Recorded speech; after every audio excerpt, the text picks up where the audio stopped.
Lexus in 2025 feels like a whole new brand. They're mixing that classic smooth luxury with some wild redesigns and new tech, and I'm here to find out if it's still worth dropping your cash on one this year, or if you should look somewhere else. Hey guys, this is Luke from CarLandTV, and it's time to slide into the driver's seat. Cause today, I'm going to give a pep talk about diving what Lexus is really cooking in 2025, from the new GX that's built like a tank to the sleek hybrid sedans that sip gas like it's gold, and see if whether or not you should put your money to this luxury car maker. But first, do me a quick favor, tap that subscribe button and ring the bell so you don't miss what's coming next. It ain't required, but those clicks keep this thing rolling and make it easier for me to keep dropping solid car content straight to your screen. Now, let's get back into it. The Lexus in 2025. When I first looked at Lexus in 2025, I noticed something that caught me off guard. They're not just pushing the same quiet luxury vibe anymore. Lexus has been on a mission to rebuild its image, and it shows. The new models look meaner, drive sharper, and pack tech that actually competes with the big dogs from Germany. I'm talking about the all-new GX 550, the TX 3-row SUV, and even their electric RZ getting updates to match the rest of the pack. This isn't the grandpa's Lexus people used to joke about. They're trying to hook younger buyers while keeping that signature Toyota-level reliability that's made them so trusted for decades. What I really respect is how Lexus has kept its foot on both pedals, luxury and longevity. You've got vehicles like the RX that are still dominating sales because they balance comfort, fuel efficiency, and build quality better than almost anything in its class. Then you've got the TX coming in hot with 3 rows and hybrid options, clearly aimed at families tired of unreliable Euro SUVs. Lexus is also leaning heavily into hybrid tech since they don't want to rush into the EV race without proving reliability first, and honestly, that's a smart move. So when people ask me if Lexus is still relevant in 2025, I tell them this: yeah, more than ever. They're not chasing trends, they're refining what luxury should feel like. Quiet confidence. Built to last. No cap, that's a combo that never misses. Is reliability still the gold standard? Lexus still holds that crown when it comes to reliability, and that's not just fan talk. Year after year, they're right at the top of J.D. Power and Consumer Reports rankings. In 2025, they're still one of the few luxury brands where you can daily drive a 10-year-old model and it feels like it'll outlive your mortgage. Toyota's engineering DNA runs deep here, and it shows how few issues pop up compared to BMW, Audi, or even Mercedes. A 2024 Joules D Power Vehicle Dependability Study ranked Lexus second overall, only slightly behind Toyota, and that's with all the newer hybrid systems and digital tech that could have made things riskier. What's wild is that Lexus keeps adding new features without wrecking their reliability record. The hybrid setups, for example, are mature tech.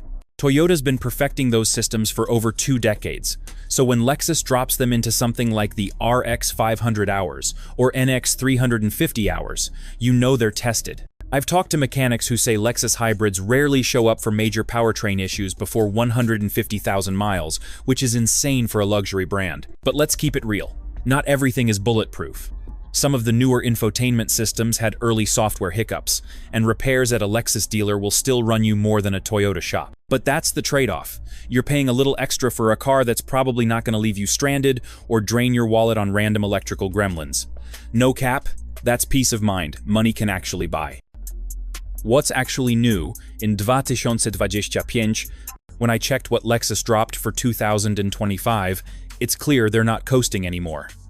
The lineup looks stacked with real updates, not just new paint jobs and badges.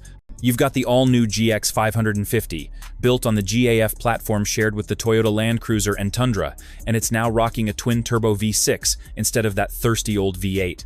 That switch means you're getting around 349 horsepower with better fuel economy and towing power that actually keeps up with Jeep and Land Rover. Then there's the TX, a brand new 3-row SUV, finally giving Lexus families something bigger than the RX to haul everyone in without sacrificing that Lexus comfort. The RX lineup got more balanced this year too, with the RX 500 hours hitting that sweet spot between performance and efficiency. Lexus is clearly leaning into hybrid dominance, since they've been leading that game since the early 2000s, and it's paying off with MPG numbers that embarrass a lot of luxury crossovers.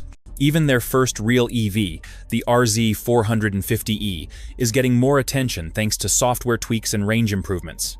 It's not Tesla tier yet, but it's proof Lexus is testing the waters the right way instead of diving in blind. And the design language is clean, sharp, and finally consistent across the board. The interiors are loaded with tech like the Lexus interface system and big touchscreens that actually respond fast. No cap, Lexus finally looks modern again, and that's a big win for 2025 buyers. The driving experience nobody talks about. Driving a Lexus in 2025 hits different depending on what model you're in. The new GX 550 feels like a whole other animal. It's built for people who want that old-school toughness, but with modern refinement. The steering's tighter, body roll is way more controlled, and that twin-turbo V6 gives it way more kick than the old V8 ever did. The adaptive suspension actually adjusts quickly now, which keeps it planted whether you're climbing trails or cruising the highway.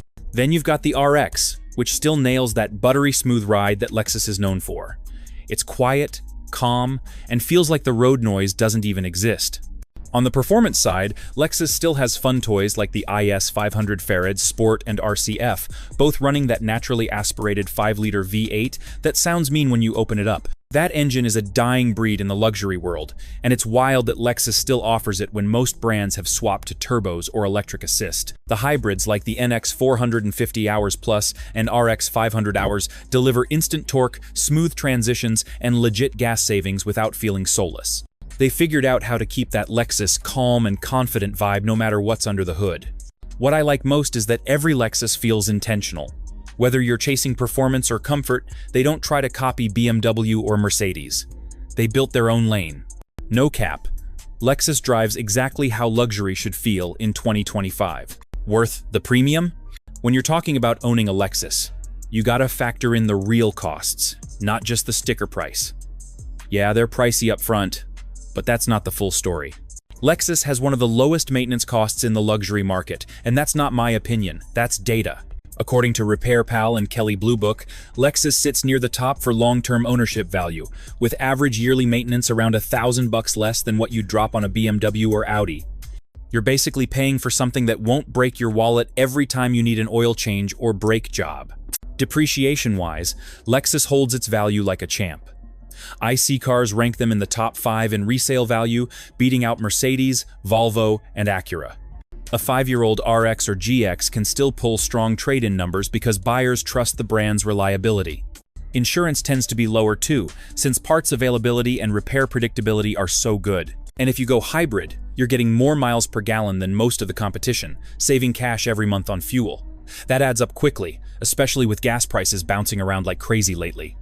Now, yeah, you'll still pay a premium if something big goes out, since it's luxury tier labor rates, but that's the trade-off for driving something that barely needs work.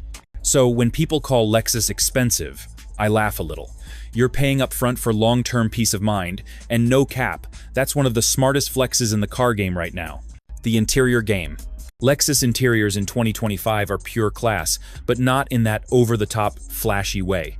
It's that quiet flex where everything feels tight, solid, and expensive without screaming about it. The materials are legit. We're talking semi-aniline leather, real wood or aluminum trim, and stitching so clean it looks hand-done. When you hop inside a 2025 RX or TX, you instantly notice the calm. The insulation is top tier, the seats hug you perfectly, and every control feels like it was made to last a decade without getting squeaky or loose. Lexus doesn't play around with fit and finish, and it still beats out some German rivals that cost 10 grand more.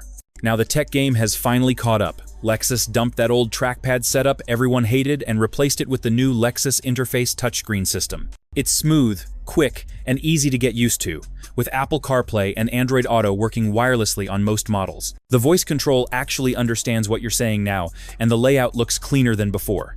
And then there's the Mark Levinson audio system, which is still one of the best sound setups in any luxury car. The clarity is nuts, like mini studio levels of crisp. They even added cool touches like ambient lighting, panoramic glass roofs, and cooled rear seats in higher trims.